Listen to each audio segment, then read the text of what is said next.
ঠিক না বেঠে এই আওয়াজ দুই হাত তুলে বল ঠিক না বেঠে আল্লাহর ওলিদের সাহাবত চাই কি চাই না আল্লাহর ওলি সারা আল্লাহর বান্দা হওয়া যাবে আল্লাহর বান্দা হওয়া যাবে সিদ্দিক শাহ দরবার এটা আল্লাহর দরবার মদিনা ওয়ালা দরবার গাউসে পাকের দরবার পাক পাঞ্জাবের দরবার দুই হাত তুলে বল ঠিক না বেঠে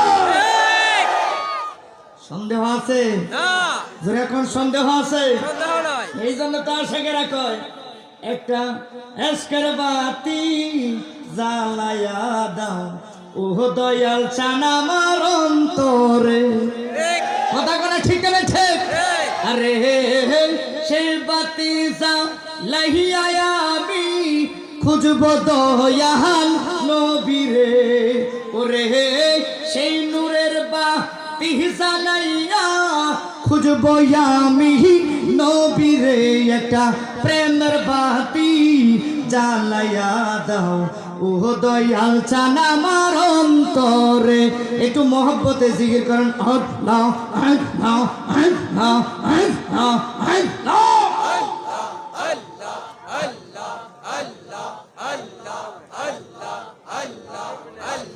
চলে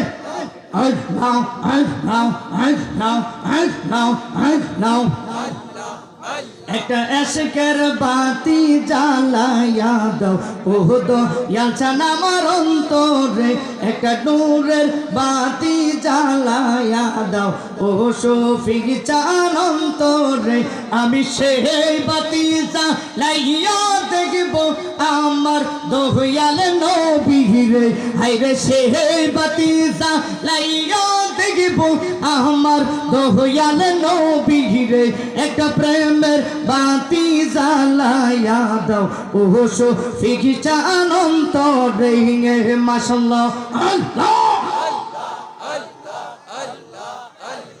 লা ইলাহা ইল্লাল্লাহু মুহাম্মাদুর রাসূলুল্লাহ সাল্লাল্লাহু তাআলা আলাইহি ওয়াসাল্লাম একটা জবানও বন্ধ রাখবেন না ডান হাত তুলে আওয়াজ করে কোন আল্লাহু আকবার যারা যারা খুশি দুই হাত তুলে কোন ইয়া রাসূলুল্লাহ সবাই আওয়াজ করে কোন খুশি না বাজার আল্লাহর ওলির দরবারে আসছি খালি হাতে যাওয়ার জন্য আসি নাই কথা কোন ঠিক না ঠিক এই দরবার তো বিশ্বের ঐতিহ্যবাহী একটা দরবার যেই দরবারে আসার কথা দুনিয়ার কেউ বলে নাই এখানে এসেছি আল্লাহর হুকুমে এসেছি আল্লাহ রাব্বুল আলামিন পবিত্র কুরআনুল কারীমে আদেশ করেছেন এই জন্যই দরবারে এসেছি দুনিয়ার কোন মুনাফিকের কথা আমরা মানব না যতদিন আমাদের দেহে প্রাণ থাকে ততদিন এই দরবারের সাথে সম্পর্ক রাখার দরকার আছে না নাই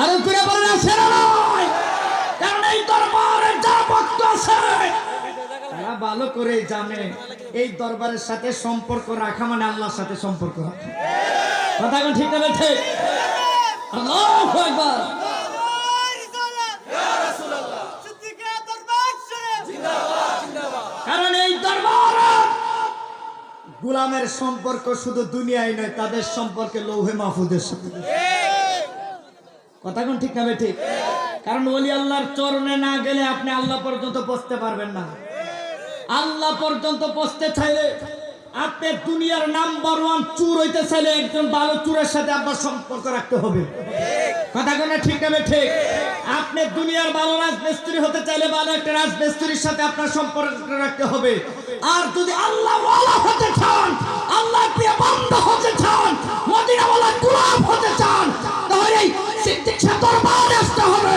এই দরবারে বিশ্বপ কাবলা বর্তমান আল্লামা শফিক শাহ হুজুর কাবলা ওনার সহবতে থাকতে হবে তাহলে মদিনা ওয়ালা গোলাম হয়ে যাবে কথা কোন ঠিক না ঠিক কারণ আল্লাহর ওলিদের ইতিহাস আছে আল্লাহর ওলিদের ইতিহাস আছে সারা দুনিয়ার জমিনে আল্লাহর ওলিদের সহবত রয়েছে তারা আল্লাহর সাথে সম্পর্ক গভীর রয়েছে ঠিক কি না যেমন নিজামউদ্দিন আউলিয়া ছোট্ট একটি ঘটনা দিয়ে বিশ্বাস করতেছি কারণ এই দরবারে হুজুর কাবলা বলেছেন যে এখানে আসলে আমরা যারা এখানে আসি হুজুর কাবলা আমাকে বলেছে আসার জন্য এসেছি শুধুই কেউ হুজুর কাবলার দোয়া নজরবন্দি হওয়ার জন্য এসেছি এতে কি কেউ কষ্ট পেয়েছেন পাইছেন মনে হয় কিছু লোকে পাইছেন।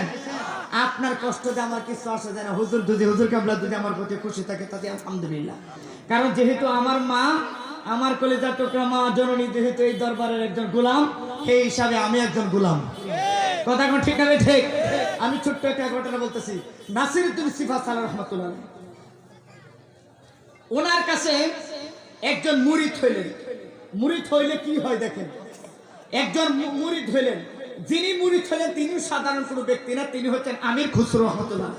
সুবহানাল্লাহ বলতেন না?